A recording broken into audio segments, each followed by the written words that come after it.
Daratasena apa? Kowe sampean sayang kula mboten? Ora. Mbok sayang yo. Lah piye kon ngajar Kurawa? Wis kowe lungguh sing kepenak. Engko Kurawa tak jotosane. Asik. Ndara Gatotkaca. Piye Bagong? Kula dipotoli sirahe. Yo, aja kuwatir potolane. Wong sik drat-dratan langsung dicabut ae. Yo. Ben rusak ora iso didandani. Yo. Ndara Antarja, apa Bagong? Kula disemburi ape? Yo semburane. Ben do mlonyo awake men do mundur saka areng kadempel. Yo, engko nek Durna mangkano maju perang krubut wong pirang-pirang. Yo, aja kuwatir. Ndara Abimanyu, apa Bagong? Sampeyan tahu to? Pas ngelak niku kula goleke unjukan mlayu aduh banget nganti kula gembrobyos. Iya. Pas teng-tengah ngalas kelingan to? Iya. Pas pados Wahyu Cakraning ra? Iya. Dados pendhita? Iya. Kelingan mboten? Kelingan. Berarti lelabuhan kula gedhe tumrap sampeyan ora bakal tak lalekake. Saniki kula nek ke taman kanan kelingan mriki panjenengan pripun? Aja kuwatir aku mbelani kowe. Sip. Ora butuh kowe nyok.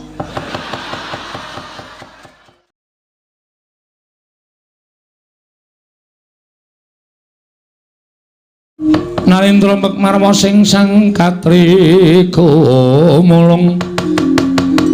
Katrika mulung mangrembak ing wadya.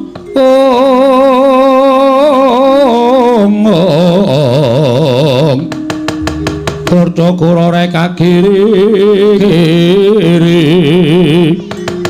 prananggana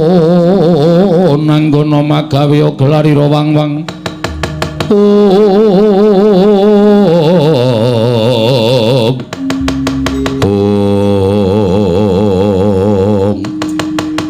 Madyaning paduaning karang kadempel gumarenggeng samya pirembagan madyaning pendhaping padukuran Kilura Semar Badranaya miwah ingkang putra ketiga Kilura Nalagaring Petruk Sumawana Kilura Bagong nalika semanten kandhek ngenya samya paring pangandikan karana geger madyaning sakjawining padukuhan sami alok yen ana priagung ingkang rawuh wonten kas padukuhaning karang kadempel tanah sanes kejawi amung lancur Pandhawa ingkang kapandhegan nenggih satring Drepsila geni Bambang Wisanggeni minggah pendhaping padukan akarya cingak kang samya mlat mong rombeng para kawula kanca pihak ana daya minggir jaluk dalan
jagone ora padha tarung prenjake ora ning sing muni lah kok eneng dayoh pirang-pirang mongko ndak sawang lancur Pandhawa lala garing iki momongane awake dhewe kok padha rawuh mrene wah anggere nyawang putra Pandhawa ki rasane ning ati ki ayem umure kaya tambah 10 taun ya Tru gagah kabeh bagus kabeh monggo yo atine apik kabeh tur dadi daya. Wah, jan aku nek kon ngomong piye ngene iki rasane ora dibayar kowe gelem ya, Gong. Ya ora ana ya tetep dibayar.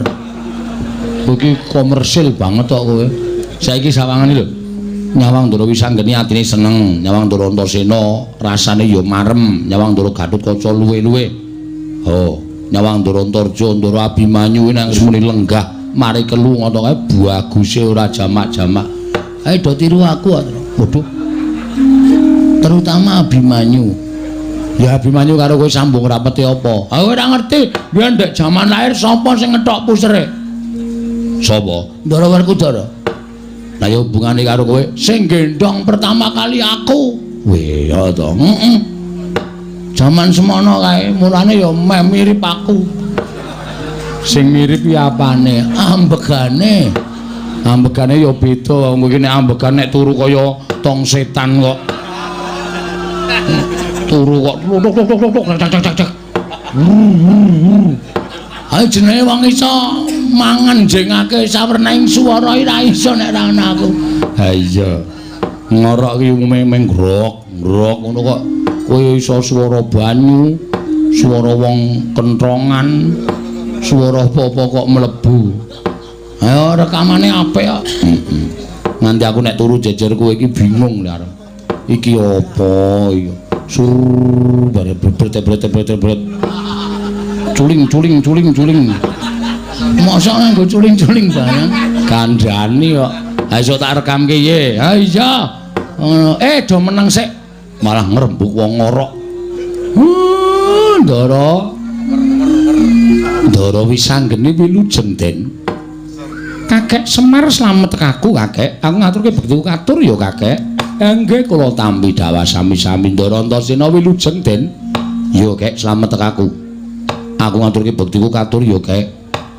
Kula tampi Ndara Gatotkaca wilujeng. Ya Siwa Badrana slamet tekaku. Aku ngaturke bektiku katur Siwa Semar.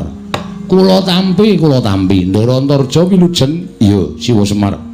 Slamet tekaku aku ngaturke bektiku katur Siwa Nayantaka. Nggih Ndara Abimanyu wilujeng. Ya Siwa Nayantaka slamet tekaku. Aku ngaturke sembahku katur Siwa Semar. Mbok ampun aneh-aneh. Ora niki ming batur kok disembah. Niku malah mengke kula ndak kuwalat. Ning kula tampa dawah sami-sami dipun sekecaken anggenipun sami lenggah. Wah. Ndara pisanggene bekti kula kunjung nggih Den. Nala garing tak tampa. Tiba padha-padha nala garing. Nggih, Ndara Antasena bekti kula ya ring tak tampa. Matamu ora mari-mari. Waduh. Bar dialem matak-matake wong tuwa. Niki mboten iso mari ya kira kaya ngene iki. Ya syukur, muga-muga tak donga-dongake ndang bener. Nggih, matur sembah nuwun. Tak ketang rada lara atiku. Dipun sekecaken? Ya, wis ora kurang kepenak. Ndara Gatotkaca bekti kula nggih, Den. Ya, garing tak tampa. Ndara Antarja bekti kula, ya garing tak tampa. Ndara Abimanyu bekti kula nggih, Den. Ya nala garing tak tampa. Ndara Wisanggeni bekti kula, ya Petruk tak tampa. Ndara Antasena bekti kula nggih, Den. Ya terus tak tampa. Ndara Gatotkaca, ya Petruk. Ndara Antarja, ya Petruk. Ndara Abimanyu, ya Petruk tak tampa. Ayo, Gong. Ndara Wisanggeni, Ndara Antasena, Ndara Gatotkaca, Ndara Antarja, Ndara Abimanyu bekti kula kanca. Kowe kok njur kabeh disaruk wae. Kesuwen e. Ming bagekke kok suwene ra jamak-jamak. Wong edan Bagong ya tak tampa tibus padha-padha. Wong kentir Bagong ya tak tampa tibus padha-padha. Wong edan Bagong tak tampa. Wong pekok Bagong tak tampa. Wong bagus Bagong tak tampa. Nah kae ngisor dhewe kae nyenengke kae. Wis dibekteni suarane do ora penak. Lho, suaraku ora penak piye Bagong? Ambo ya ora usah nganggo edan, ora nganggo pekok. Waras e kula iki. Ning saora-orane kowe iki wis dicap karo para kawula. Dicap. Disestempel. Terus kula niku gaweane teng kelurahan lho. Gaweanmu apa? Nyetempeli. Layang-layang niku lho. Lah iya. Disestempel nek kula niku mboten edan. Iya njaluk ngapura. Ndara Antasena ya ora penak omongane. Ya njaluk ngapura, Gong. Ya ming kowe iki pancen ya rada ndugal kewarisan kaya aku. Waduh, rungu ra, Truk? Ha iya. Padha Ndara Antasena. Heeh. Ya ming aku bagus kowe elek. Atos meneh. Romansaku ora penak to iki. Wis tak tampa wong kowe ya elek tenan kok. Wonten wigaton napa Ndara rawuh mriki? Aku ora butuh karo kowe, butuh karo bapakmu. Angge monggo kula ming anu kok. Ming nakoni kok. Enten apa, Den? Kakek. wonten dawuh setemene nggonku ngirit marang para putra mau sayekti njumbah kelawan impenku kek. Sampeyan ngimpi napa? Ana ing dina Sukara Kasih kepungkur aku ngimpi. Mongko wektune kuwi puspa tajem utawa kadara dasih ketitik sawise nggonku rampung nggone nglakoni nendra wis gagat bangun rahina. Ateges impen kuwi bakal kasunyatan. Ora nyono-nyono kakek Semar kuwi kaya mangku Sang Hyang Candra. Soroting Sang Hyang Rembulan nalika semono nganti tekan pasuryaning kakek Semar dadi mencara mawa cahya sapa ing caketan tumuli entuk soroting saka kakekne Semar kaya entuk daya kekuatan ingkang linuwih.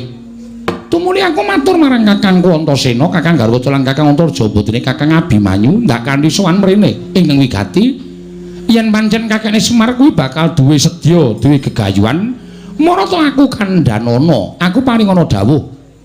Merga kanthi cara mengkono aku bakal sak biyantu marang kakekne Semar.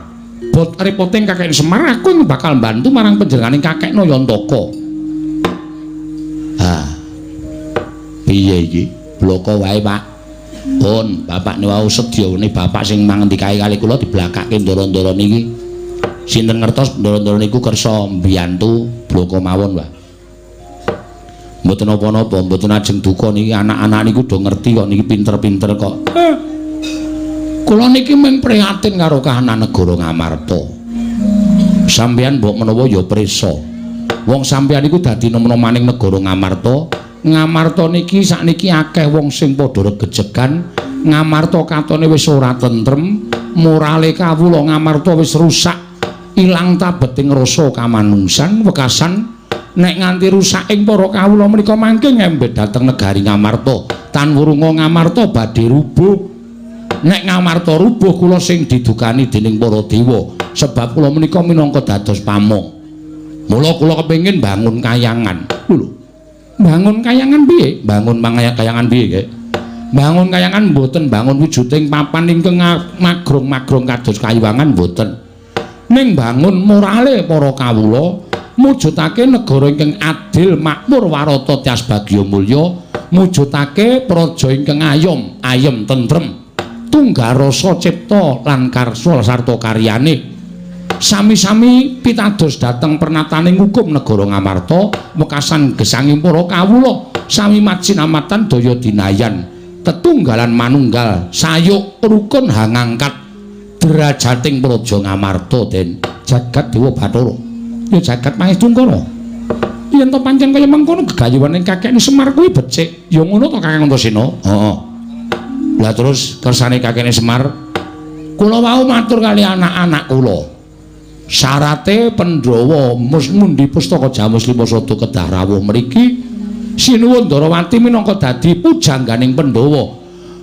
Mundi Sekar Wijaya Kusuma kedah rawuh mriki sinuwun Mandura kudu rawuh mrene merga tumrap kula nadyan sinuwun Mandura menika arang-arang sowan dhateng negari Ngamarta ning batose keng ing Mandura menika muhung doyong dhateng para Pandhawa.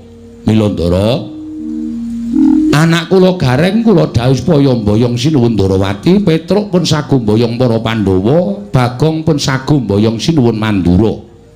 Ning merga saka anak kula niki nek duwe kesaguhan ming sagu teng ngarep perkara kelakon lan orane niku durung karuan mengke. Mula gandeng sampeyan rawuh mriki nek upama lho sampeyan niku kula suwuni tulung pripun? Ora coba kula tak nyuwun pangandikanipun ndara-ndara kula lancur-lancur Pandhawa. Kagat risang kapirangu ranggul kinempit kembit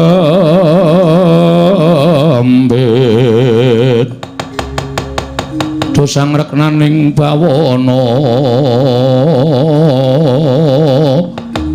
ing yen pancen tenagaku digunakake dikakekne Semar aku ora bakal wegah. Aku mengko karo Kakang Antasena bakal sowan Kanjeng Ndarawati nyuwun ngambil Sekar Wijaya Kusuma sinartan mboyong Kanjeng Ndarawati.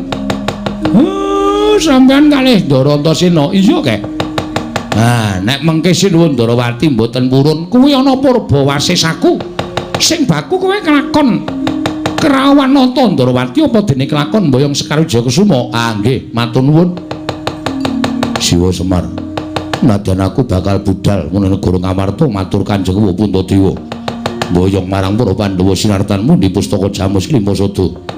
Aku karo adhiku Abimanyu ingkang bakal sowan ana ing negara Ngamarta. Wah, matur nuwun, matur nuwun. Aku ingkang bakal sowan menyang negara Mandura. Mengko aku matur bakal mboyong senjata negara lan alugara. Sartane Kanjeng Prabu tak aturi rawuh ning Karang Kadempel. Ora usah kuwatir, yen ana muga-mugane Kanjeng Mandura, aku ingkang tanggung jawab. Ah, matur nuwun. Wis kowe do nang omah wae. Kowe tak ganti gaweanmu. Iki engko arep ana duwe gawe gedhe. Nala Gareng kowe mlathoki kayu. Petruk kowe ngangsu. Bagong kowe ngluruk jeglongan kidul ngomah 10 meter kae duruk kabeh. Edan tenan Semar kaya komunis. Kejem kowe iki. Munake aku sapenade aku kok gaweane abot wis to tindakno. Nggih pangestaken dawuh. Matur nuwun Den, dene sampeyan pun kersa mbantu kalih kula. Banjur pangkatku besok apa? Kakek Nayantaka. Ah, kula nderek karo sampeyan. Sakniki yo apik, sesuk golek wanci sing prayoga yo apik. Mergo nggenku lajeng bangun kayangan iki ora kesusu kok, Den. Ngenteni wektu dina ingkang prayoga, Ndara. Rikat lampahing rata tanpa ndara. Prapting sukuning argeram kang tumingal.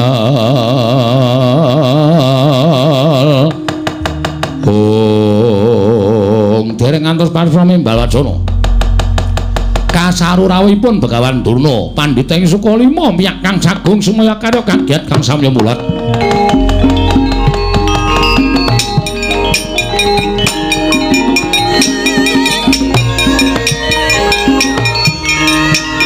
Get tau. Tak kira sapa lah. Iki kok ora pangling. Penemban Durna sing ngrawuh ning Karang Kadempel.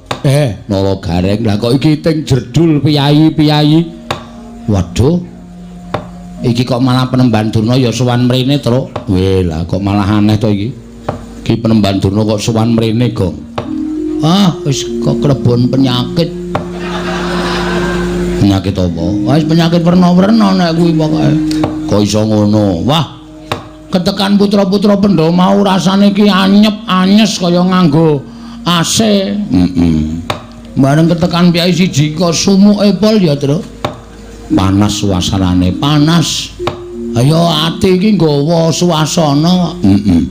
Nek sing rawuh ki atine ayem, atine becik, atine tentrem kuwi suasana iki dadi adem. Nek sing rawuh ki wong brangasan, wong tumindake elek iki terus dadi sumuk. Ayo. Ning ya dirungokke sik wigatine Begawan Durna ki apa? Tak rungokke anggere macem-macem ajiar nang kene. Iki pendhita lho, Gong. Ora urusan. Ora urusan pendhita, ora urusan apa-apa. Ngisruh Karang Kadempel ajiar nang kene. Bagong meneng dhisik. Siap. Aku tak nyuwun prisa Begawan Durna. Takoni, Pak. Nek apik sediane dilulus kene, nek kira-kira arep gawe kisruh, arep gawe rame, arep nyebar hoax. Hoax apa? Kire. Kuwi hoax iki kabar tidak benar, itu hoax. Penemban wilujeng. Ah, ya Semar. Slamet tekaku ning Sambikala. Arep aku tekan ning papan kene ana swara sing ora kepenak. Ning ora tak anggap ya Ben. Penemune wong kuwi dhewe-dhewe tumrap Begawan Durna. Ana sing penemune wong Durna kuwi apik, Durna kuwi becik, kuwi ya akeh. Ning ana sing duwe penemu Durna kuwi ala, kuwi ya monggo. Monggo anggone biji. Kula nyuwun pangapunten anak kula. Ora apa-apa. Wilujeng rawuhipun slamet tekaku. Penemban bekti kula kunjuk. Nala Gareng tak tampa pangestuku tampanana. Nggih. Bekti kula kunjuk Penemban. Petruk tak tampa pangestuku tampanana ya, Petruk. Nggih. Ana Gong. Wis krungu dhek. Sing ora nampa ya njajal tata kramane. Penembahan kula ngaturaken bekti kula kunjuk. Penembahan Durna bekti kula kunjuk. Kakang wonten dawuh. Kowe tak takoni kowe wangsulan ya? Nggih. Kowe ki nek ora suudon karo aku ngapa to? Kowe ki nek ora ndek panyokro elek, bareng kok bawa elek karo aku. Kowe ki ngapa?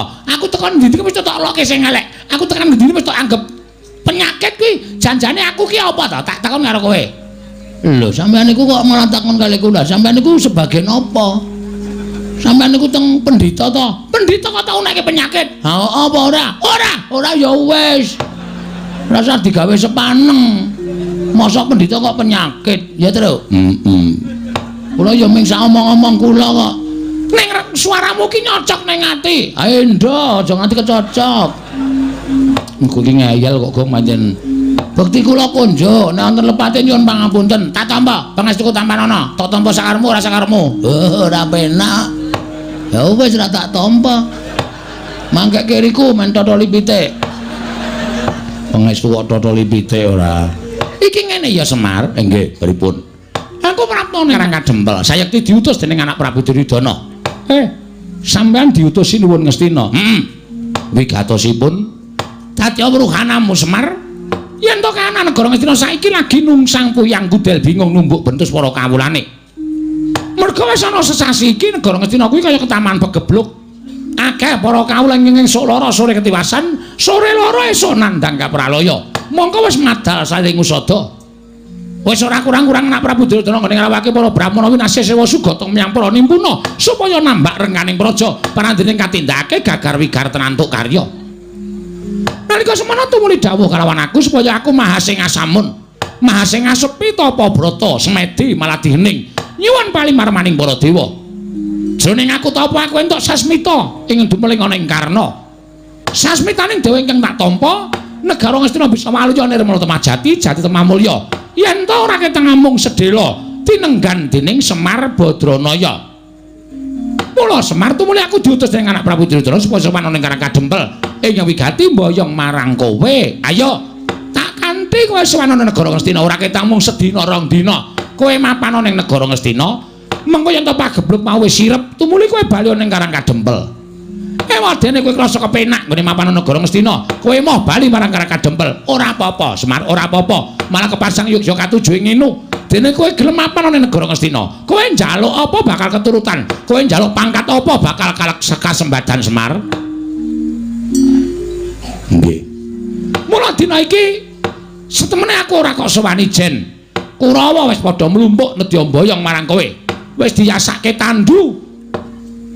Saka ing Karang Kadempel tekan negara Ngastina kowe ora bakal dijak mlaku, nanging bakal ditandu, dianggep wong sing wigati, wong sing bakal gawe padang negara Ngastina. Ayo, dina iki mangkat Semar. Mengko upama kowe wis iso gawe padang negara Ngastina, balimu kowe bakal disangoni 7 grobak Mas Pices Raja Brana. Kuwi nek nggo mbangun omah kowe iso tingkat 400. Apa ora moncer kowe? Kowe tekan Karang Kadempel tumuli lemah kiwa tengene tok tuku kabeh, tok deki pendopo. Ora kok kaya omahmu saiki iki aku kok ngenes banget to Semar. Saplae kowe melu para Pandhawa iki kok rumangsaku Pandhawa ora gatekke karo uripmu coba.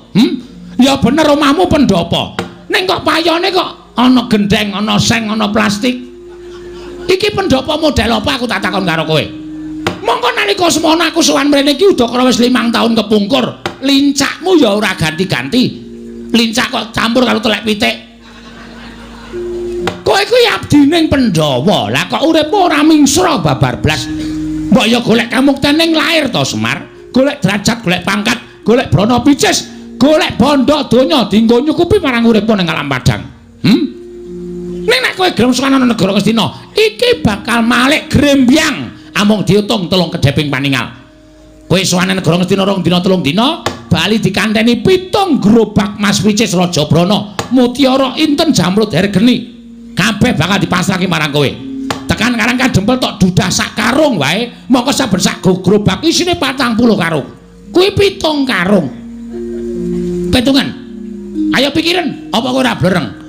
Kowe buka sak karung wae iso to nggo tuku lemah 4.000 hektar. Wis, tok deki omah 350 meter Yasa stadion bal-balan. Yasa apa wae kowe bakal kelakon. Kowe tuku tumpakan kereta kencana tinarik jiaran caca 8 ya kelakon. Kowe ora mung nganggo jarik sing sar 8 kaya ngono kuwi. Oh, kathokmu training ireng. Lek tuku nang nggon wayangan to kuwi. Ketara mereke ora terkenal. Semar kok nganggo training tulisane SD Kali Bawang.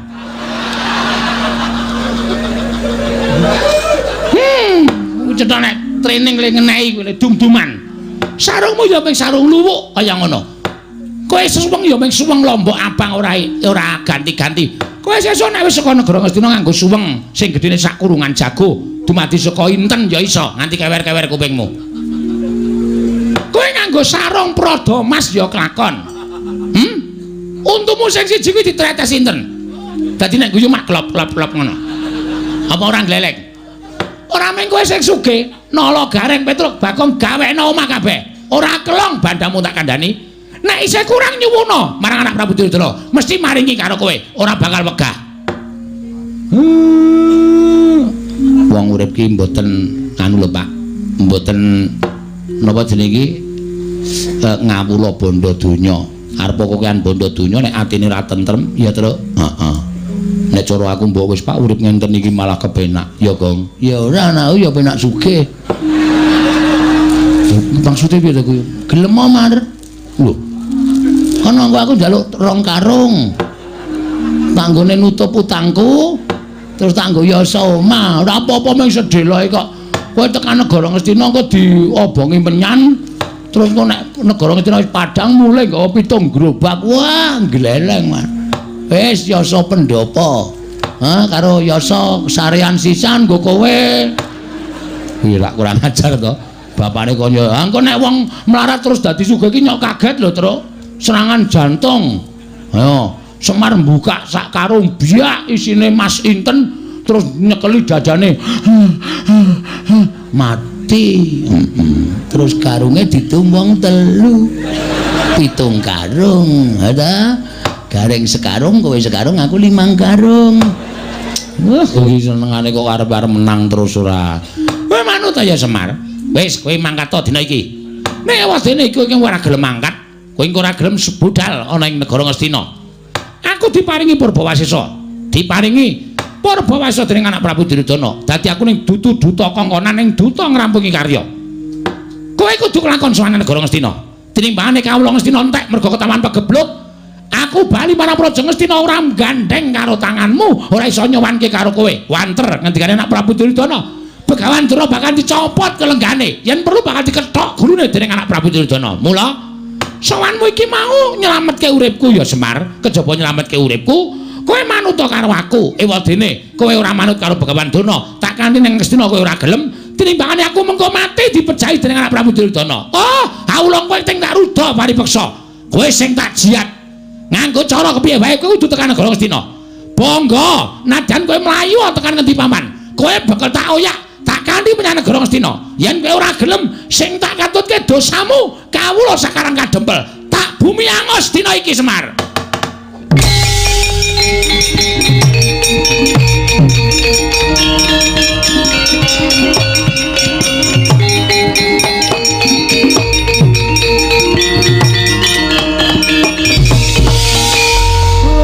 Bagong arep ngopo? Sik, Mar.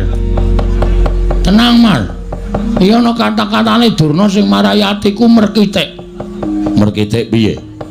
Durna mau arep meksa karo kowe ning negara Ngastina ora masalah, kowe pribadi urusanmu wong loro. Ora ana sambung rapete karo anak-anak.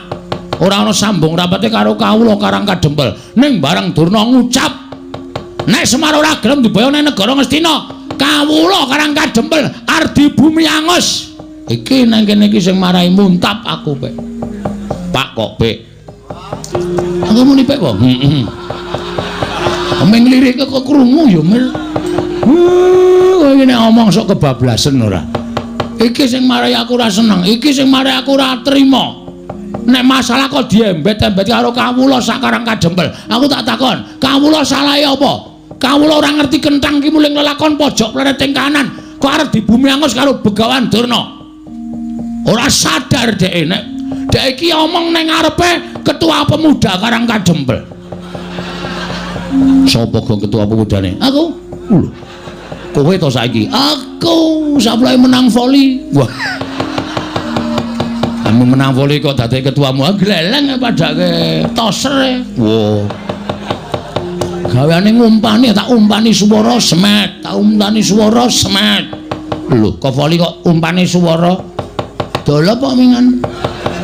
Dolop-dolop ora. Nemban, ngapa, Bagong? Kowe kok maju ning ngarep aku? Aku kan ngurus omonganmu. Ngurus perkara omongan sing kepiye?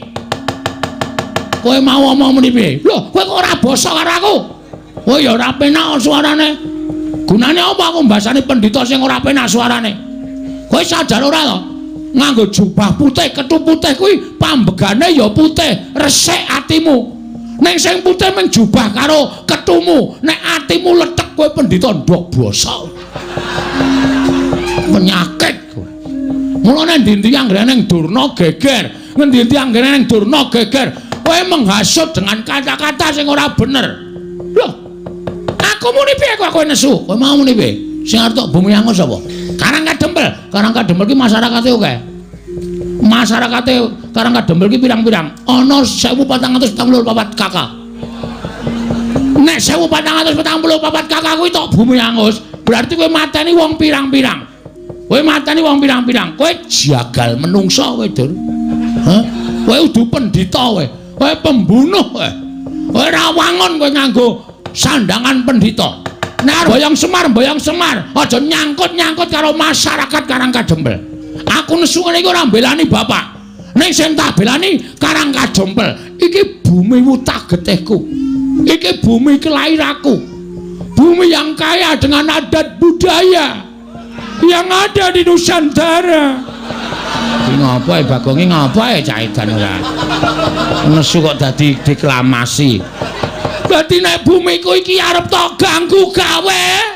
Aku ora ikhlas, Dur. Aku ora ikhlas. Nek aku wis muni ora ikhlas, rawe-rawe rantas malang-malang tak putung.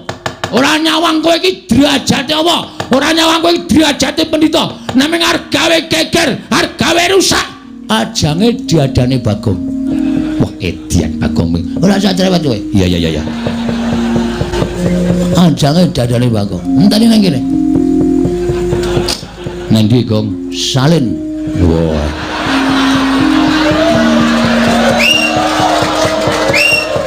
Nek wis aku nganggo kathok training sabukan tampar kawat putih ngene iki pakaian tak nggo ngajar wong ta. Mulane aku nyandang kaya ngene aku ora wedi sapa-sapa, Dur. Ngejak pirang dina wae. Arep kowe nggo soto Kurawa. Aku ora wedi. Aku ket wingi wis ngesak soto mbako. Ayo ditandhengke ya. Perkara karo boyong karo Semar boyongen. Ning rasa ngrasani karo wong Karangkadempel. Nek Semar ora gelem tak boyong ning Karangkadempel. Utawa tak boyong ning negara Ngastina. Oh, kawula Karangkadempel kene tak bumi angus tenan Bagong. Iki sing dadi masalah. Ngrampungke ora ning kene. Ayo golek papan sing jembar. Golek papan sing jembar. Bagong ki wong kulino gelut. Tandane, kowe ngerti ra? Terminal Beksa iki gentone iki.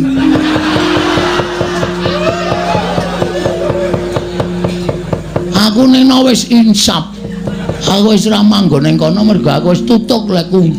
Edan cara mbiyen. Dadi nek arep golek masalah karo aku ketangga kowe, Dur. Lho, nek ngono kowe wani karo Durna. Genawe susul klambi kok ora wani piye? Wis nganggo training kaya ngene kok. Iki nek nggo nendang iki ora bakal suwek. Hah? Wong wis suwek ket wingi kok. Oh, ha iya ngono kok. Wah, iso mlebu tangan. Mula aku nek kukur-kukur kok penake ora jamak-jamak. Anggere turu tak kukur kaya kejel-kejel. Dapure ora. Hah? Mula ana bedhekan bakso apa sing paling enak? Ya kuwi bakso dikukur esuk-esuk. Tak printeng dasmu lho, Gong, kowe iki omongane ora. Nendi pampane neter katijen. Oh, Bagong pepalange Begawan Durna. Ora minggal ayo metu coba. Ayo tak tutke Begawan Durna.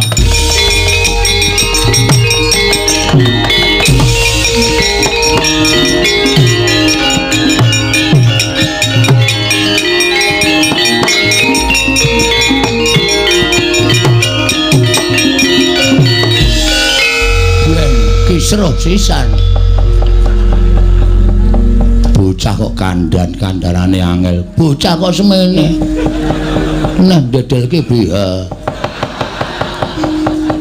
Aja omong karo Bagong. Bagong nek omong cangkeme elek ora. Iki gawe masalah ngerti ra? Gawe masalah ngerti ora? Ngerti. Lah kok tok gawe masalah pancen tak sengaja, Pak. Aku ora mbelani kowe lho, Pak, kowe aja GR. Aku ora nggilani kowe. Kowe arep perkara arep diboyo karo Durna ora masalah, terserah. Kuwi perkaramu. Kowe arep nggawa 7 gerobak karo ngisi mas, monggo aku ora pengen. Nek Durna ngrasani katentremaning masyarakat Karangkadempel. Iki Pak, sing wis diresmi dilantik dadi ketua pemuda.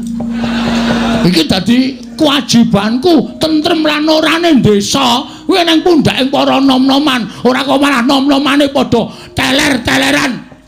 Padha dolanan obat. Manusia macam apa kuwi? Terus di mana? Di mana tulang punggung negara nek tulang punggunge wedo teng gloyor ora karu-karuan. Negarane remuk. Mula aku kudu sesanggem, aku tak rampungake. Aku adoh saka minuman keras, adoh saka obat-obatan. Sirku ngopo? Gawe tentrem Karangkadempel. Nek ana sing ganggu Karangkadempel kaya Durna kuwi mau, aku sing ora nrimake. Tepuk tangan. Wah, tepuk tangan kok dikon. Ya wis rasa itu.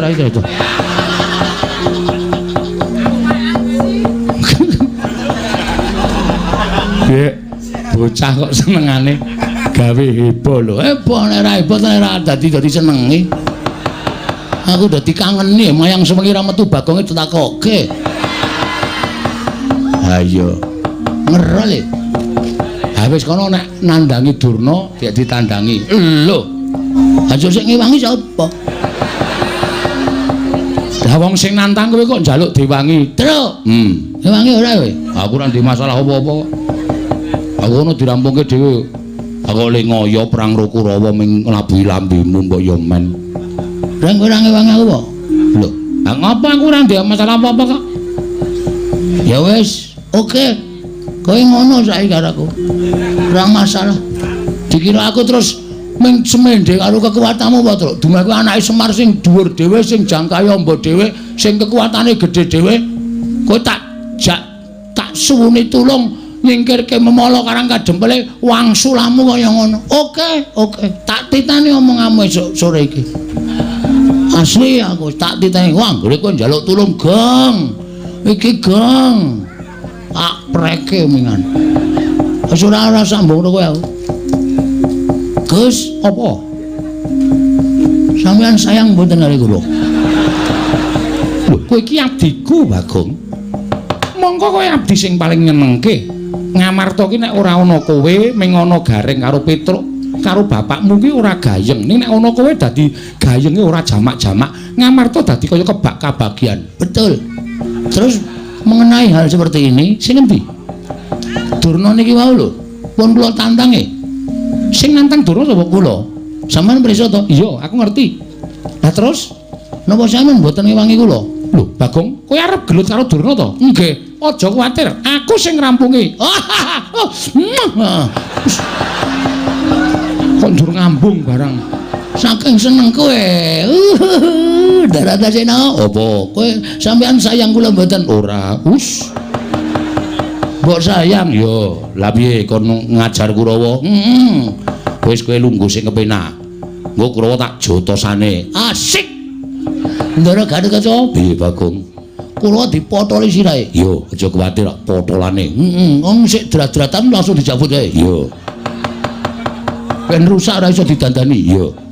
Ndara Antarja, apa Bagong? Kula disemburi ape? Yo semburane. Ben do mlonyo awake men do mundur saka Karangkadempel. Yo, engko nek Durna mangkano maju perang krubut wong pirang-pirang. Yo, aja kuwatir. Ndara Abimanyu, apa Bagong? Sampeyan tahu to pas ngelak niku kula goleke unjukan mlayu aduh banget nganti kula gembrobyos. Iya. Pas teng-tengah ngalas kelingan to? Iya. Pas pados wayu cakraning ra? Iya. Dados pendhita? Iya. Kelingan mboten? Kelingan. Berarti lelabuhan kula gedhe tumrap sampeyan ora bakal tak lalekake. Saniki kula nek ke taman kanan kelingan mriki panjenengan pripun? Aja kuwatir aku mbelani kowe. Sip. Ora butuh kowe nyok. Lha edan ya. Bagong ngrayu sapa-sapa kok ya iso to ya. Padhake ora butuh kowe, terus ora butuh gareng. Iki lho rekan-rekanku. Wis siap nandingi para Sata Kurawa. Oh, ngoten. Awong ya urung do mangkat kok. Kaya kowe iki bombong-bombongo. Oh iya ya. Niki lajeng mangkat methuke Kurawa njeng napa? Lho, aku manut kowe. Kowe iki ketua pemuda to. Aku manut ketuane. Oke, ketua pemuda memerintahkan anak-anak Pandhawa Buddha sekarang menemui. Aduh, kok. Lho, anu Sata Kurawa. Dibuat mundur. Pukul mundur para Sata Kurawa. Mangkat saiki, Bagong. Buddha samrika ngestoke dawuh, Bagong.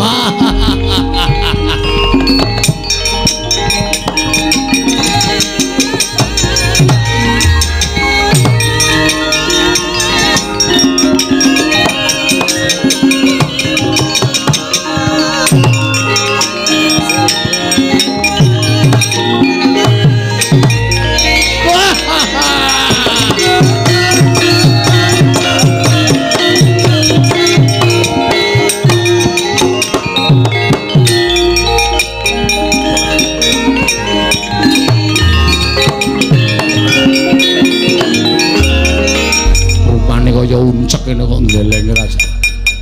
Piye, do percaya ora karo aku? Ketua pemuda sing ngesahke Nalendra Ngamarta do wedi karo aku. Buddha saiki sendika, Bagong. Aku nek ora menek ora dipercaya karo telek-telek iki ora masalah. Ora apa-apa kowe ora percaya karo aku. Ning sing penting aku dipercaya karo ndara-ndara putra-putra Pandhawa. Ning kowe ya aja meneng wae Bagong, kowe mbantu. Siap. Mbantu aku nek anu apa jenenge jagoku kaya ngono kae kumandel mesti menang kok. Ayo. Aku tak mlebu ning ngomah tak ketemu karo mbokmu. Si Mbok Kanastren, Pak? Pak. Kowe kok iso entuk Simbok Kanastren, moko Simbok Kanastren iki widodari lho, Pak. Kok iso entuk? Tok sebeh? Ora. Tok guna-guna mesti aku elek. Elek kae mbokmu tresno karo aku. Ngene wae, Pak, Simbok tapeke. Wus. Yo car nekat. Simbok barang kok dijaluk ora. Ayo kowe ora ngerti kok. Simbok Kanastren iki widodari reng. Wah, Semar iki gleleng. Mulane gedheke Semar tak bolongi. Awan delok polahe Semar. Anggere tak bolong tutupi kertas semen. Tak bolong meneh tutupi kertas semen. Tak uncek ra kena tutupi triplek keparatran. Bocah kok kurang ajar. Wong arep delok kok njaba padang banget. Wong arep nginjen kok bolongane disenteri. Isi ning jero rak ya krasa kok ana clorot-clorot. Ha goblokmu ora. Karena aku bar golek kodoke. Sentre rak ning bathuk. Ayo nang ngene iki malah sentre mlebu jero. Tau dipasangi dom terus Semar. Oh, Semar. Ben keculek matane ora. Dan untung ora nyoblos. Ungu nekno ladrang. Ladrang Wayu. Aja. Asmara Ndana? Ora. Apa, Pak? Oh, Santi Mulya. Walah.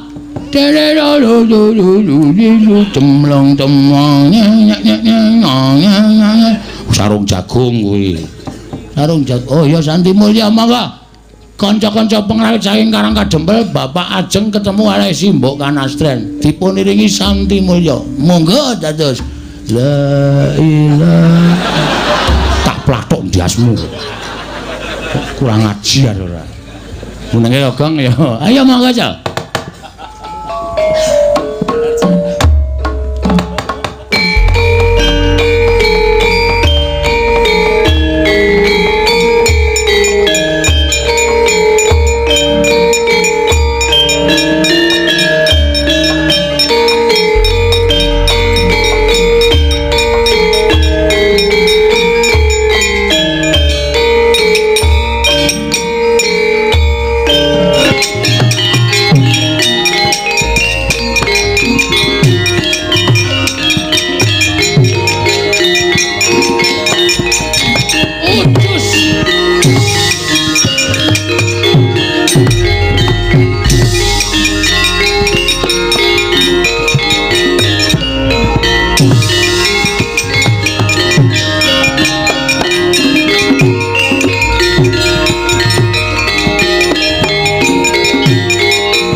kangro sesumbar lindhu bumi kuncing kumalu dukundur ketup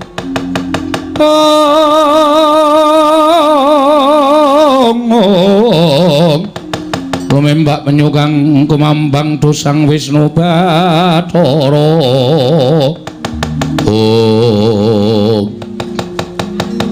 Bagong samai aku kok kaya urung tau tepung lho aku Kurawa piranganing Sata Kurawa Kartomarma dudu Kartomarma pancen aku padha karo Kartomarma ning aranku Surtayu wis jeneng kok nganggo jeneng kali lho jeneng kali sapa Serayu Surtayu dasar pranyata bapakmu tak boyong ning negara Ngastina nek perkara Durna arep boyong karo bapak mung gumantung wangsulane bapak gelem apa ora nek bapakmu ya wis wong nyilik wong ngomboyong ki adile sing diboyong gelem ya mangkat ora ya wis ora kok meksa sak penake dhewe terus arep gawe geger karang kadempel Bagong sing ora trima tantrimaning Bagong Durna tak tantang aku ngerti nek Durna nggawa Kurawa ayo krubuten leganing atiku boyongan Semar nek iso nglangkai kuwandane Antasena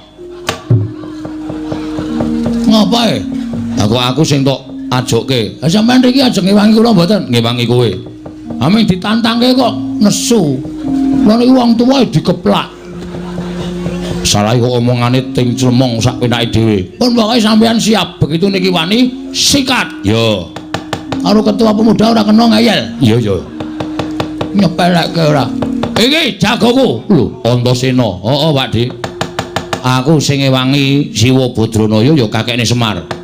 Nek Pakde Surtayu ora gelem mundur sak Kurawanu aja takon dosa aku sing ngarep mundurke Kurawa. Mulane Bagong gembilo sirahe gleleng pacake jebul didombani karo Antasena. Pancen bener, nek ora ana iki apa wani aku. Aku wonge jujur kok. Gandeng ana para putra Pandhawa mula lambeku sak penake dhewe ling jeplak. Mergo aku dikewang karo anak-anak Pandhawa. Ayo Sirnana Ndara Antasena boyongan Semar nadyan kowe diwangi anak-anak Pandhawa sepuro kekuatane anak Pandhawa apa kira-kira iso ngalahke para Sata Kurawa sing dadi nyatane minggir jajale Antasena siap Den siap Gong maju yo aku mundur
sok tumbak jebul dadamu lagi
Gatotkaca Siwa Kartomarma kula aturi mundur. Wah, ora bakal mundur mboyong Semar.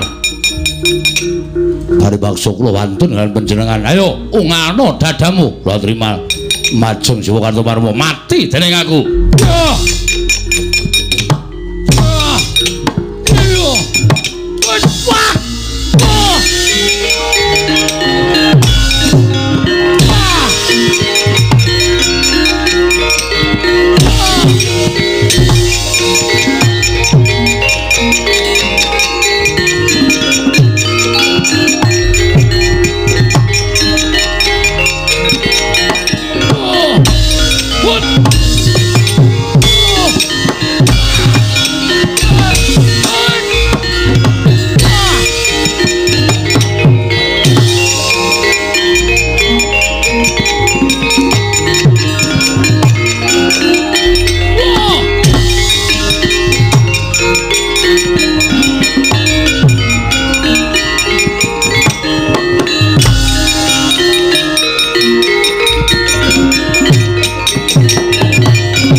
Aku kok ketoke wirang nek ora maju kok sing maju kok mung anak-anak Pandhawa tok.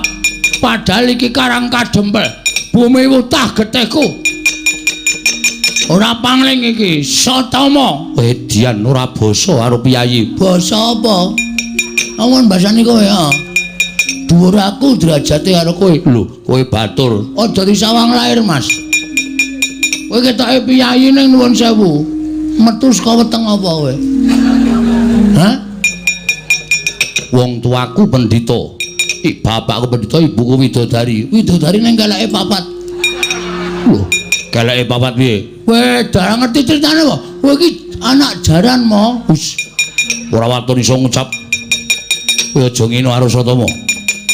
Ayo, neng kene sapa kowe kopaku sing kudu tekaning pati? Piye? Kaya apa aku sing kudu tekaning pati? Lena pangendhamu tak pecah siramu. Lena pangendhamu tak suguhi ramban.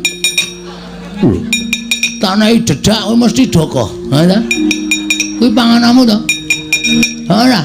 Kalonjana wis kene ijo-ijo. Wis. Ijo-ijo dengkul mlocot. Mati denengku panggal tak ayani. Yo.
Iya. Nek ora ana sampean modar tenan.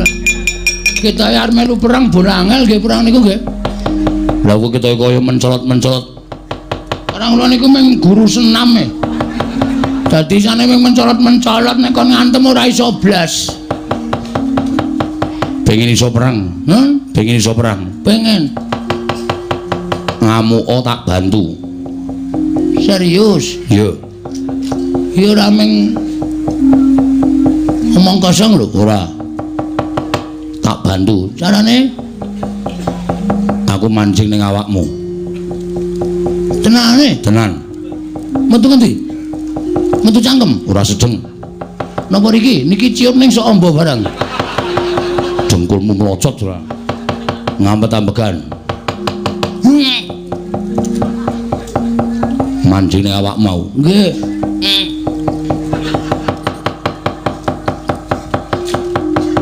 Wis. Wis. Lho. Gus? Sampeyan teng pundi? Ning awakmu. Serius, tenan. Kowe ora iso lara, ora iso mati. Kowe kenggonan aku iso ambles bumi. Kowe iso mapan ning jero bumi tanpa beda ning daratan. Tenane? Tenan. Carane ngampet-ambegan awakmu tibakno ning bumi ora bablas tekan jero bumi. Nek serius niki? Iya. Mun anggere aku kejegluk tak tonyo sampean yo. Wah, langgleleng tenan iki saiki aku. Ngamuk Kurawa tenan rasa njaluk bantuane sapa-sapa. Wah. Piye reng? Lho. Kok iso ambles bumi? Lho, ayo abdine Ndara Antasena e. Nek ambles bumi wae pinter. Coba njajal aku tak weruh. Ki lho, mat ki lho. Yo. Jedul mburimu reng, mburimu wedan. Ambles meneh. Mburimu reng, mburimu wedian ora sida. Mburimu reng, mburimu wedian bocah iki kok mbeda wong tuwa. Mula nek ndek bendara iki dimanfaatke. Iya, war njaluk Ndara Gatotkaca. Ayo, ayo siraman.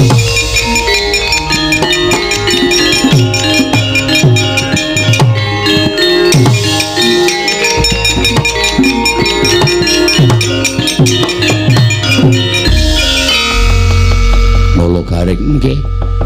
Ngopo mrene? Bagong pamer Ndara. Kula wiwirangan. Pamer apa? Dicelupi Ndara Antasena terus titik-titik ambles bumi, titik-titik ambles bumi. Tela kula dintekke kabeh. Telone sapa? Tela pekarangan kula do ambruk. Jupuki Bagong saka njeron bumi. Bagong iso ambles bumi. Dinjingi Ndara Antasena, mbok kula dinjingi ta Den, mari iso mabur. Pengen aku mancing ning awakmu? Nggih, ngampet-ambegan. Aduh. Malah ngentut e kula. Pun kipun. Kowe tak nggoni awakmu kowe iso ngambah Dirgantara. Sapa-sapa iso tak sambri. Oke, Gempon.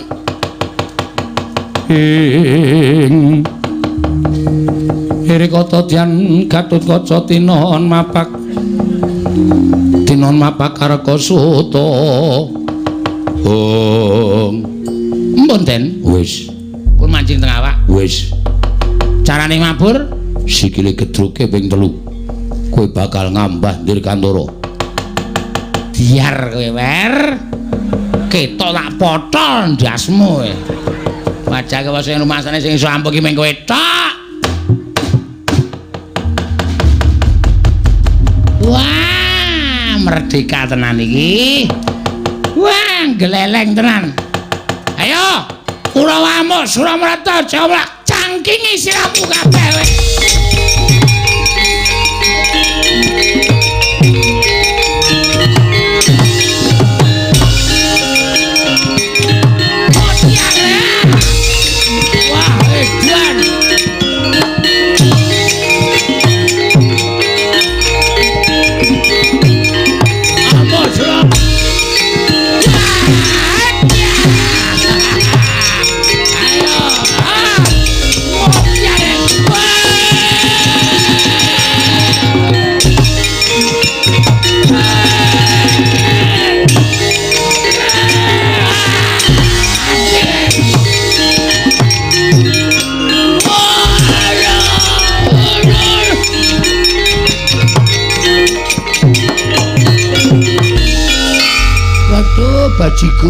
bajigul.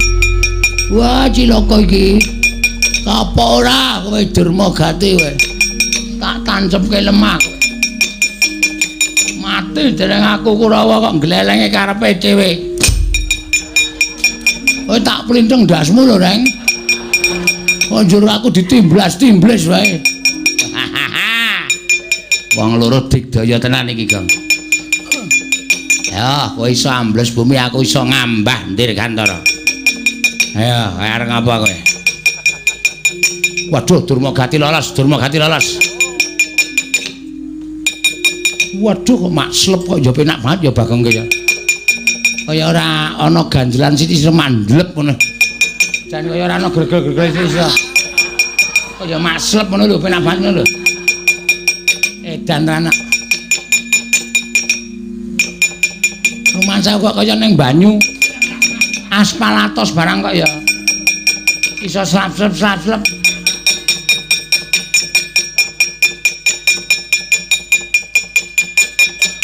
Kurawa bubar ora karo-karuan.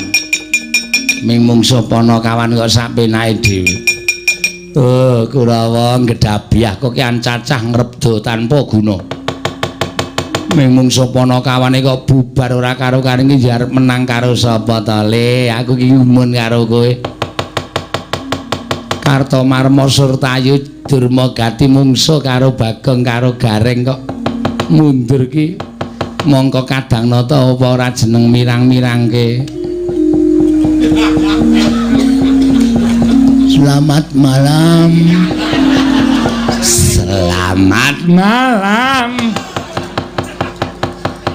Sengkune gila karo aku. Paring dikira demit kok jedul saka njeron bumi. Meneng wae. Oh yae, legane. Banter tenang,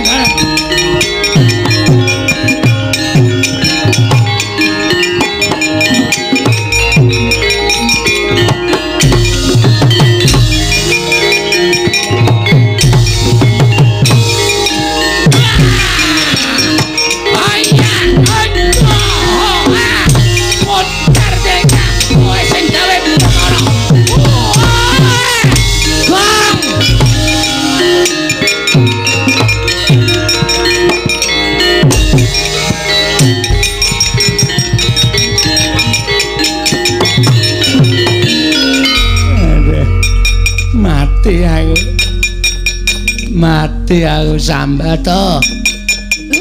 Ayo amuk Suramarata Jayamarata imbang yen padha-padha. Bagong aku njaluk urip. Kurawa jak mulih. Kurawa ora gawe rusak Karang Kadempel. Jak mulih.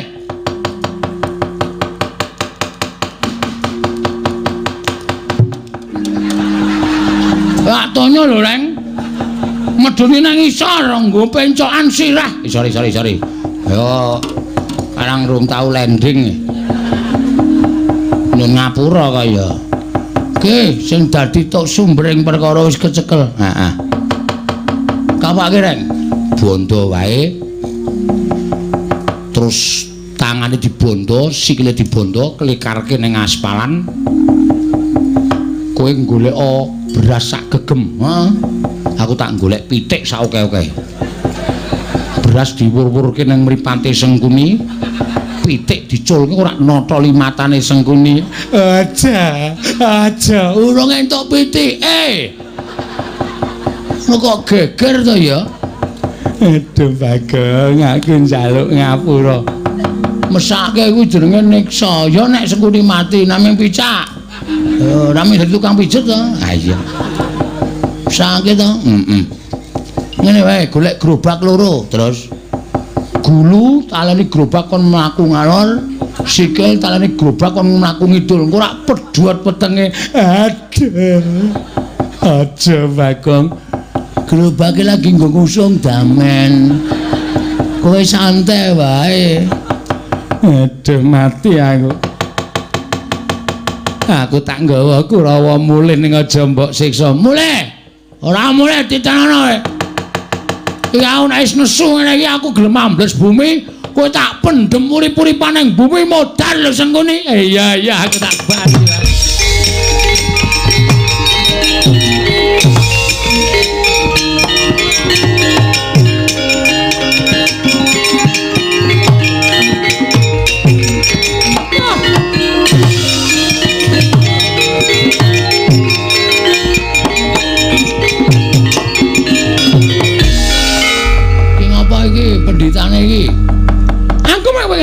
mboyong karo bapakmu ayo. Kowe aja ngoparangi karepe Begawan Durna. Kowe aja ngoparangi karepe Begawan Durna. Terus kowe arep ngopo? Nek ngoparangi karepe Begawan Durna, kowe tak katutke dosane, kowe tak sirnake Bagong. Wo, lu ngerti awake dhewe jan. Bar nyenake Bagong apa piye? Ha. Pengen tak timblis saka dhuwur. Ya ngono apa piye, Durna? Lho. Lho gareng kok iso mabur? Lho, gareng wis tuku tiket pingenane kok. Pajak kira iso mabur. Gareng nek wis ngono kae nimblis apa-apa iso pecah sirahe. Gareng nimblis sampean dies.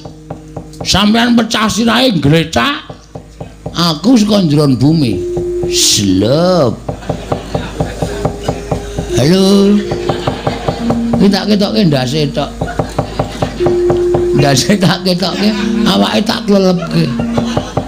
Hah? Kowe ditimblis gareng. Ak candha awakmu ak pendem urip-uripan sing arep ngewangi kowe sapa ya?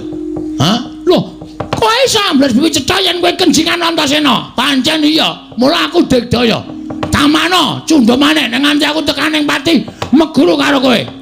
Cundha maneh ora temama ning awakku, kowe sing tak ajar Begawan Durna.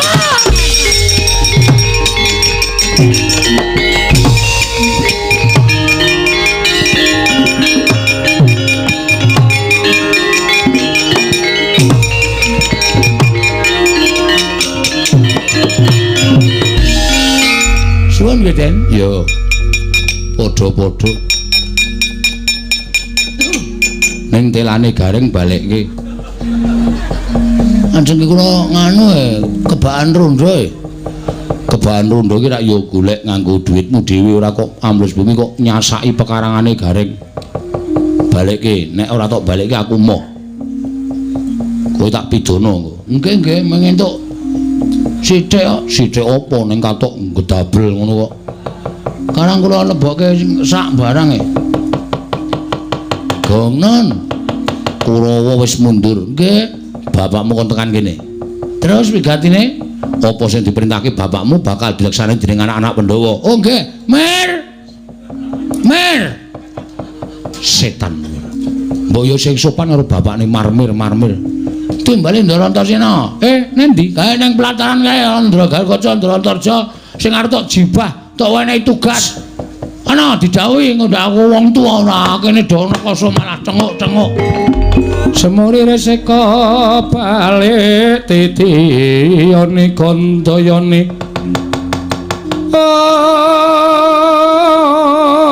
Omong Trisanya purnama sasi kilar kiaran ing tengah latar. Pripun Den? Njumbuhake lawan kesagu aku nalika semono, aku sagu diutus neng Ndarawati. Nggih. Aku sagu diutus neng Amarta, aku sagu diutus neng Mandura. Siwa Badranaya. Nggih. Tak suwun ampun ngantos dados dredah. Pokoke upama sinuwun Narendra ingkang kula kersakaken rawuh nek ora kersa rawuh ora apa-apa, ning sing baku pusakane. Dadi sing diutamake pusakane. Oh ngono kae. Nggih. Ya pancen kaya mengkono aku tak nyuwun pamit. Yo Siwa Semar aku nyuwun pamit. Siwa Badranaya aku nyuwun pamit. Nggih, ngatos-atos kula enteni teng Karang Kadempel. Nglumpuk ing para bendara lan pusaka bisa anyembuh kekuatan kula anggen kula badhe mujudaken gegayuhan kula Ndara. Yo aku njaluk pamit yo kek. Nggih, Ndara Antasena, Ndara Gatotkaca ing ngatos-atos nggih, Den.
lerlena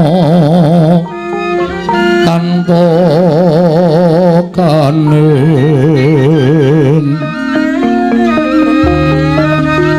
yen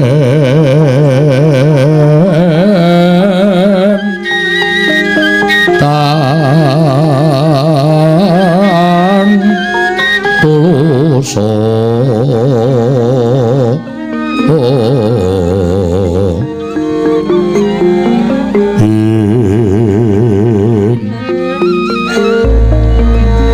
mangku sang Dya Utama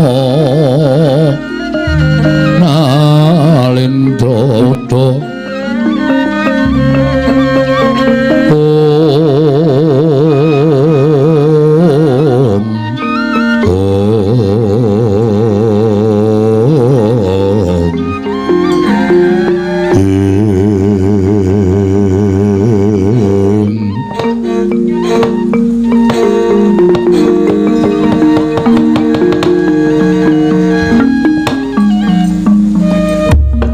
Sumono madin wikana sasmintaning sun jagat wasisaning Bathara ora panglingga Yatmat Jaku Ndrapsila geni wisang geni ingkang sowan ning Projing Ndrawati padha kanthi harja nggir sowanira kulup Bambang Wisanggeni tansah pinanganing kawidadane ring Sambikala Praptakuwa aku ngaturake sembah bektiku katur ngersaning wa Ndrawati ya tak tampa gawe gedhening atiku ora liwat pangestu ning wakmu tampanana ndak gegem dadiake jimat Antasena Atmat Jaku Cabagus padha kanthi raja sak praptamu pangestune Siwa Ireng wilujeng niring Sambikala aku ngaturke bektiku katur ya wa ya nggih tak tampa pangestu tampanana anggir kekalih ingkang paman ngaturaken karaharjan rawuhipun nggih paman Setyaki minantu ing karaharjan sowanku paman bektiku katur ya paman iki kula tampi bektiku katur ya mak cilik iki kula tampi anggir Antasena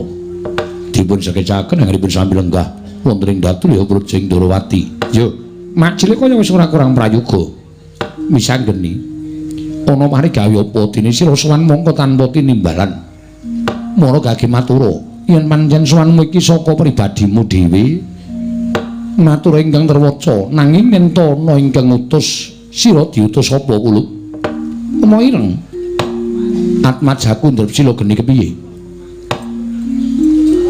sejatine Praptakon ing negara Ndrawati iki ora saka karepe Wisanggeni dhewe nanging pancen aku ingkang utus sira kulup diutus dening sapa aku diutus dening Kaki Badranaya ya kakekne Semar wa mugi andadosna ing kawuningan yen to sejatine kakekne Semar mau banget nggone menggalake marang negara Ngamarta ya kuwi negaraning pepundhenku para Pandhawa mulya ento nganti ana wawan sithik wae tumrap negara Ngamarta mesti kakekne Semar mbudidaya supaya mulihake negara Ngamarta kaya wingi-uni ya pancen kuwi kewajibaning Kakang Semar Badranaya lah dina samengko cetha banget Kakang Semar dawuh kalawan Wisanggeni kakekne Semar dawuh kelawan aku yen to wektu dina iki negara Ngamarta nedheng taman Pacoban akeh para kawula ingkang padha singnar marang kautaman wekasan jejeking adil padha ditinggal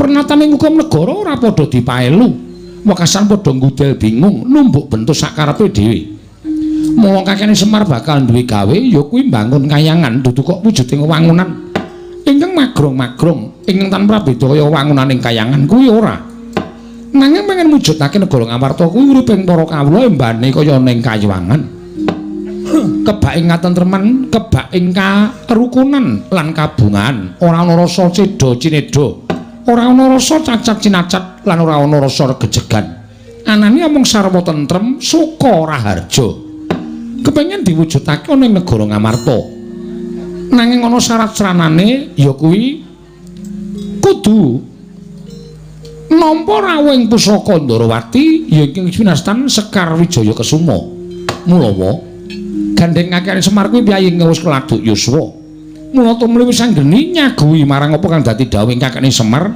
minangka duta saka Karangkadempel sowan marang Projeng Ndorowati. Ing wigati aku pengen nyuwun ngambil Sekar Wijaya Kusuma yen perlu Siwa Ndorowati ndak aturi rawuh ning Karangkadempel. Saperlu ngestreni marang Kakekne Semar nggone bakal duwe gawe mau upama Siwa Ndorowati ora kersa tedhak dawuhing Kakekne Semar cetha lamun yen Siwa Ndorowati ora kersa rawuh ning Karangkadempel ing kudu rawuh pusaka Ndorowati Sekar Wijaya Kusuma wa ireng ing Ndorowati.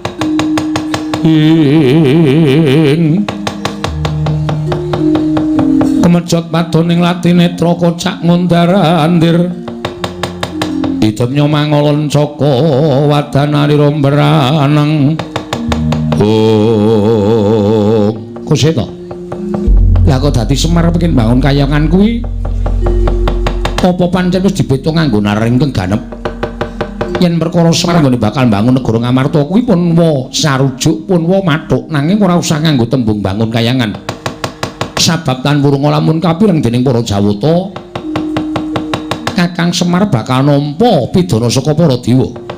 Mula Kang Sanga kuwi wis anggeni yen to siji sira kepengin nyuwun ngampil wujuding Sekar Wijaya Kusuma. Aku tak takon karo kowe Maragake Wangsulana, Sekar Wijaya Kusuma kuwi apa to? Kuwi pusaka kadewatan. Kuwi pusakaning para Jawata ingkang diasta dening awakmu Ndorowati. Mula rasa ben wong diwenangake ngasta dening Sekar Wijaya Kusuma.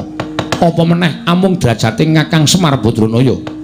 Mula Kang Sangka kuwi sing gedhe pangapuramu siji Sekar ora bakal tak paringake. Angka loro aku ora bakal prapta ning Karangkadempel. Merga aku wegah yen to nganti klepetan dedusaning Kakang Semar gone bakal bangun kayangan mau wis anggeni. Kaget risanggap irang ulin angkul kirempit-kempit. Dosang reknaning bawana.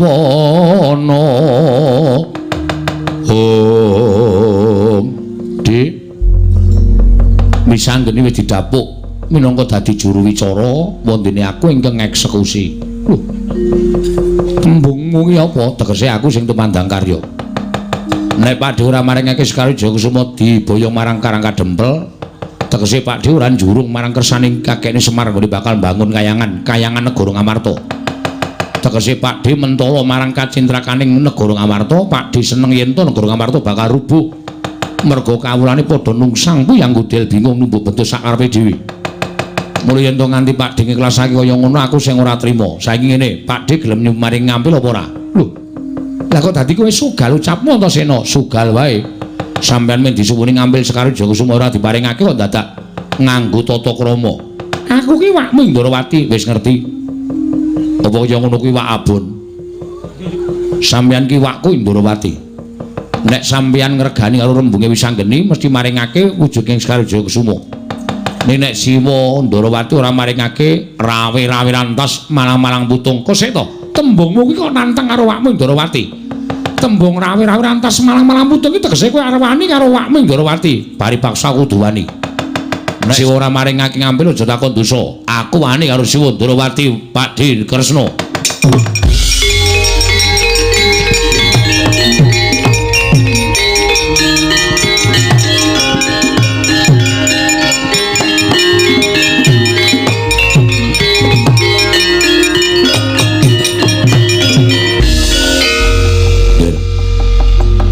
Menawi angger badhe tumindak kados mekaten mangsaipun sanes Kanjeng Prabu Ndorowati. Nanging Setyaki minangka dados Senopati Ndorowati ngempun naremaken tentrem lan botenipun negari Ndorowati menika wonten pundhakipun Senopati Ndorowati ing pamaning Garbaruji. Iya, aku ngerti, Pakdhe. Pancen wis tak jarak. Aku muni ngene mau, aku menjontrot penggalih Pakdhe Garbaruji. Atau mak cilik Garbaruji supaya Pak cilik nesu karo Antasena. Ning kene iki malah dadi jalaran nggonku bakal meksa karo Siwa Ndorowati maringake Sekar Wijaya Kusuma. Saiki kersaning mak cilik piye?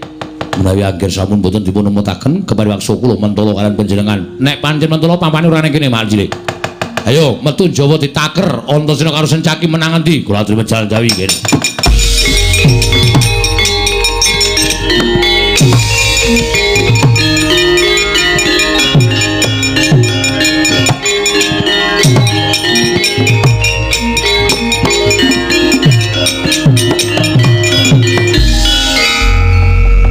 grojokan dadi grojokan, geguyon dadi tangisan. Mongko niate wakmu ora kaya ngono kuwi Sanggeni. Lah kok dadi kajangmu ngrandu gumbul ing ora bisa meper maramu bal-babaling kanepsun. Aku mung manut karo Siwa Ndarawati. Yen manyen perkara iki arep digawe rame ya digawe rame, nek digawe becik ya digawe becik, nggih. Mengko mundhak dipoyoki dening para wong kang ora seneng kelawan Nata Ndarawati. Kakangmu Antasena ndakno, Sentyaki tak endake. Sekar Wijayakusuma mengko bakal tak pitunge dhisik Sanggeni. Iya wae, ngestake dawuh.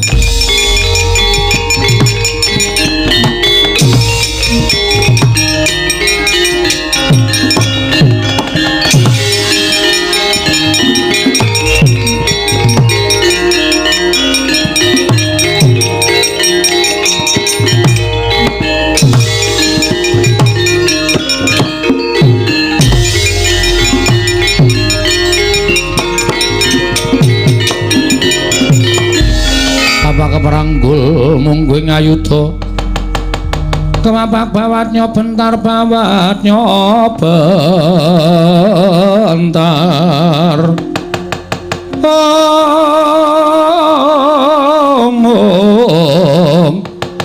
kebabangnya mungguing aloko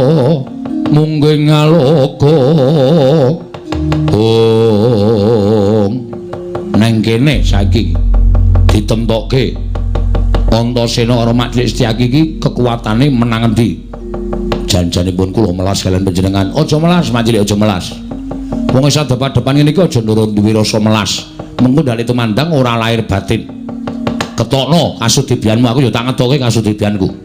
Babar wisan ditaker anak werku Dara karo Satru garpu iki menang sapa? Nggih. Ngendikanipun sampun kados ngaten. Panjenengan mriku ngendikanipun nyocok dhateng manahipun ingkang paman. Pancen tak sengaja Majelis.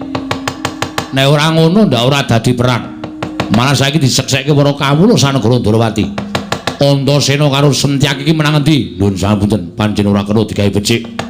Yen wis ora kena digawe becik, njaluk pangapura yen pamanmu garpu Mentala karo kowe Antasena. Ayo panggah tak ayani Majelis Setyaki. Oh, iki merganing batimu. Kakang Antasena. Kakang Antasena aja kaya ngono.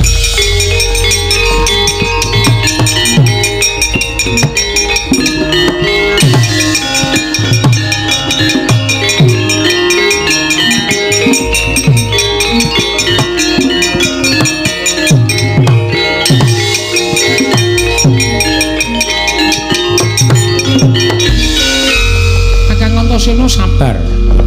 Wah, ngegol-goli kowe iki. Wis arep dadi mengkari bet-bet ngono. Rame iki mau. Rame-rame apa?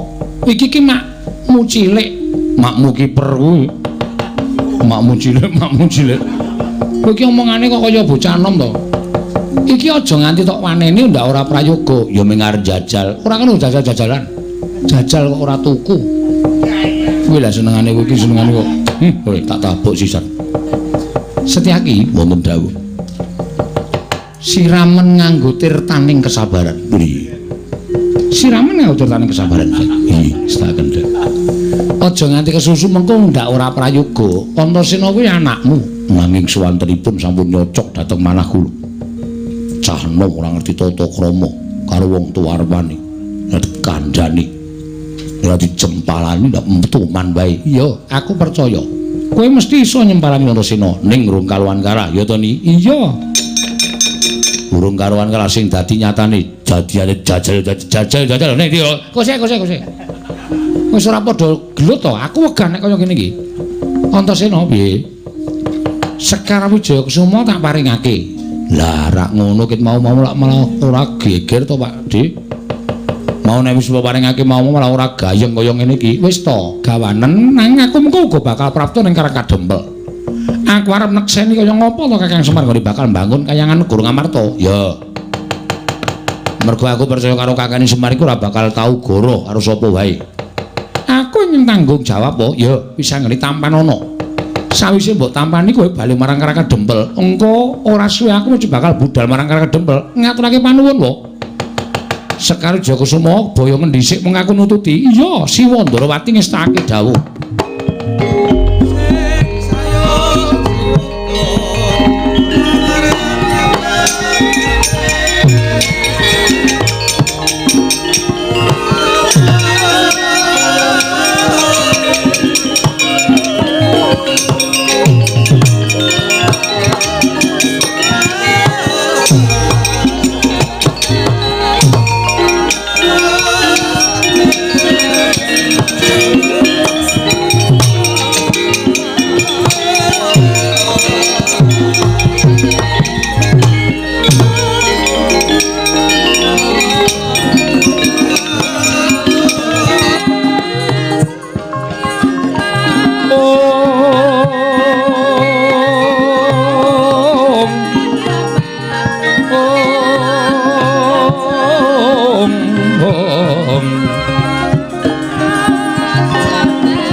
gelar pandaan moncar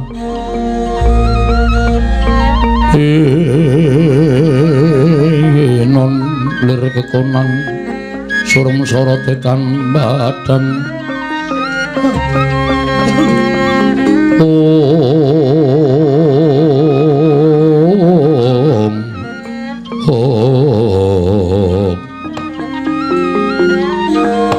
Majakunggir Abimanyu apa dene Gatotkaca sowantan pati nimbalan ana wigati apa kulup sewu-sewu kalapatanipun ingkang putra tadah Padanawa sowan kula mboten saking pikajengan kula piyambak namung dapur dipun utus dening Kakang Semar inggih Siwa Badranaya suwados sowan ngabdiyantura ngersa paduka Kanjeng Prabu Darmakusuma mugi dados ning kawuningan wa bilih sakmangke Kyai Semar nedya gadhah damel inggih menika gegayuhan ambangun Praja Ngamarta sarana ambangun kayiwangan imapan wonten ing Praja Ngamarta boten wujudan papan ingkang endah imbaning kayangan babar pisan boten namung kala wau kinarya sasmita bilih kayiwangan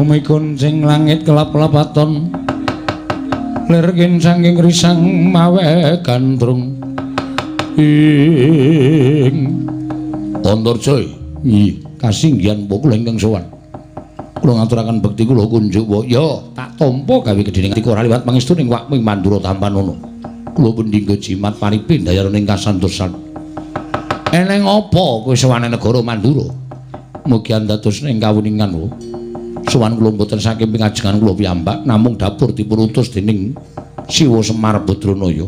Lho. Kakang Semar utusan lawan anakku Jangkar Bumi nggih kasinggihan mengaten. Wigatine Kakang Semar utawi Siwa Semar Badranaya badhe ambangun kayiwangan wonten Garing Amarta. Mboten ateges ambangun papan ingkang endah namung bangun dhateng gesangipun para kawula. Bangun dhateng lair batosipun para kawula sak negaring Amarta. Saengga negaring Amarta sak mangke saged pulih kados wingi-uni mujudaken praja ingkang ayom ayem tentrem. Nanging kedah syarat-syaranipun wonten kula kunjukaken rasa paduka Kanjeng Wahing Mandura. Lho. Syarat-syarane apa? Syarat-syaranipun boten sanes kejawi namung paduka Kanjeng Wahing Mandura maring ngampil pusaka ing Mandura. Kyai Nenggala tuwin Kyai Alugara.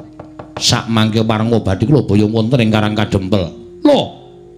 Kyai Nenggala inggih kasinggihan mekaten.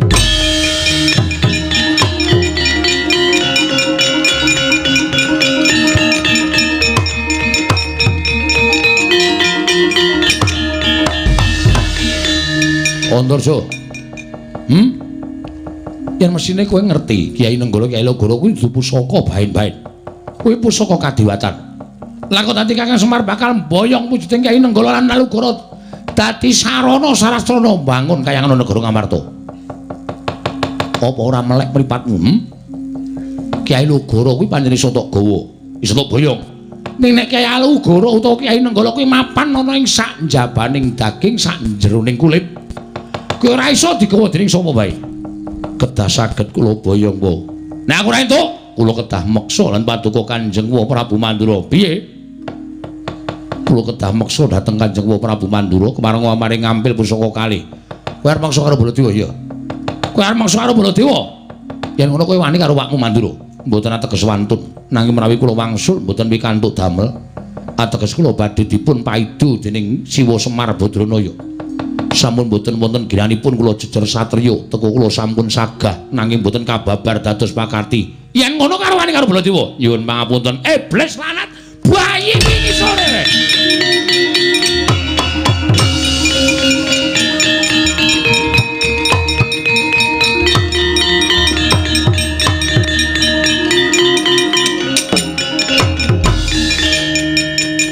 Mbok Prabu kedahipun nenget. Ya, aku tak sareh. Bangane seseke ra jamak-jamak aku tak sareh, Pun. Aku tak sareh. Ngoyak apa, golek apa? Iye, nyo tampan ana Kyai Nenggala.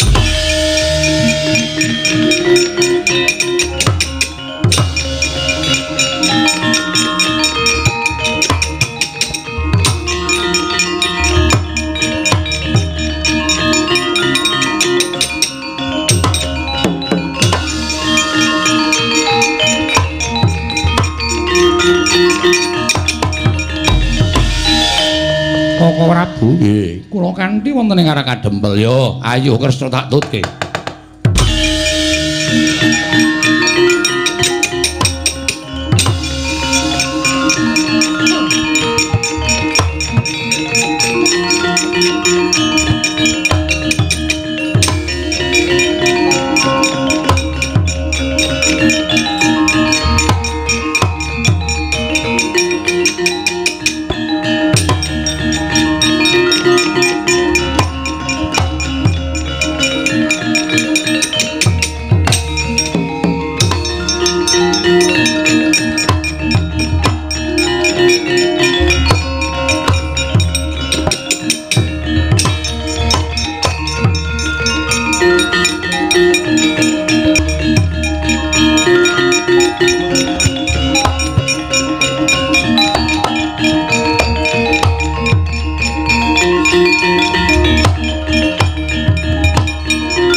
Den prayetna samorere seka balik tityani gandayani Trisunya purnama sasi gilar-gilaraning tengah latar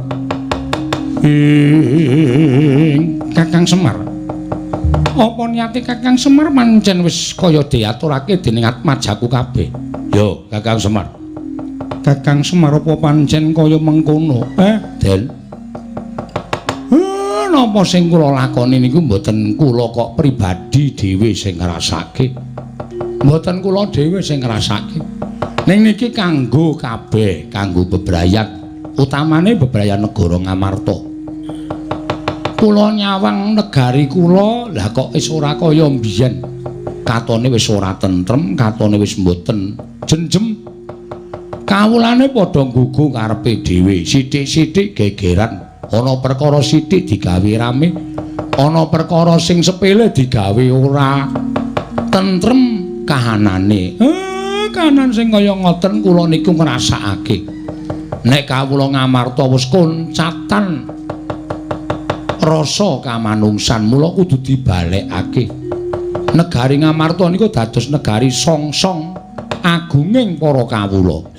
Negari Ngamarta menika dumati saking pulo-pulo ingkang kathah ning rumiyin manunggal dadi siji ning saiki kok sithik-sithik geger sithik-sithik geger. Awi dipun dandosi sranane sampeyan-sampeyan iki minangka dadi pangareping para kawula aja wegah cedhak kalih para kawula. Aja rumangsa sampeyan ora duwe tanggung jawab nyaketi batining para kawula. Kawula niku mboten butuh diparingi dhuwit, kawula niku ora butuh diparingi brana picis. Ning kawula niku butuh dicaketi rasane, dicaketi atine. Dikaruhke mawon wis senenge ora jamak-jamak. Anane kanan kaya ngeten niku merga kawula ora nate dicaketi karo pengarepe. Mila awi sing empun nggih empun nanging sakniki awi didandani alon-alon dibangun supaya Ngamarta embanipun kados wonten ing kayiwangan. Gesanging para kawula kebaing katentreman, kebaing karukunan. Sami-sami ngraosi bilih gesang wonten negari Ngamarta kedan junjung dhateng negari Ngamarta. Ngrumaosi jejer putra bumi kudu ngreksa marang praja Ngamarta. Kakang Semarya, lah banjur pusaka iki gunane apa? Niki jane rak minggu srana sampeyan leda tekan Karang Kadempel. Nek mboten kula jaluk pusakane ngeten iki, sampeyan ora bakal tekan Karang Kadempel. Monggo kula niku abdi lho. Kula niku abdi. Ora ketang pisan pindho ya sok ditileki. Ora ming dinengke mawon. Nek kula ditileki tok-tok Semar kowe waras apa ora? Kula niki le sowan ya mempenge ra jamak-jamak. Pendak-pendak kula caos bulu bekti glondong pengareng-areng dhateng punden Pandhawa ya seneng kula mboten jamak-jamak merga pendak-pendak kula dikaruke. Ning kula ya ora tau ditileki, ora tau dikaruke. Mula kula gawe srana kaya ngeten niki. Ning napa sing kula ucapke bakal mbangun kayangan niku nek mboten dibantu oleh punden-punden kula sedayanipun lancur-lancur Pandhawa mboten ajeng isa nglakon. Ndara Puntadewa, Ndara Werkudara, Ndara Janaka, Ndara Kembar, Ndara Kresna minangka dados pujangganing para Pandhawa ngemutaken para putra-putra lancur Pandhawa ya ampun adoh-adoh kalih para kawula. Dicaketi atine para kawula, dicedhaki. Mangke nek sampeyan cedhak kalih para kawula niku ora usah mangkongkon, ora usah mangumumke, ora usah ora usah mangratake dening para kawula sedaya pun ngrumaosi dejer minangka kawula Ngamarta sami sengkut gumregut mbangun praja. Sami witados kalian pangarepipun, sami pitados kalian pendhuwuripun. Mergi sing dhuwur ya nggatheki karo para kawula. Nek kawula digathekke karo sing dhuwur, kawulane mesti nggatheki karo sing dhuwur. Ing mekaten mujudaken praja ingkang gemah ripah Jinawi, kerta tata turaharja ayem slaminipun Ndara.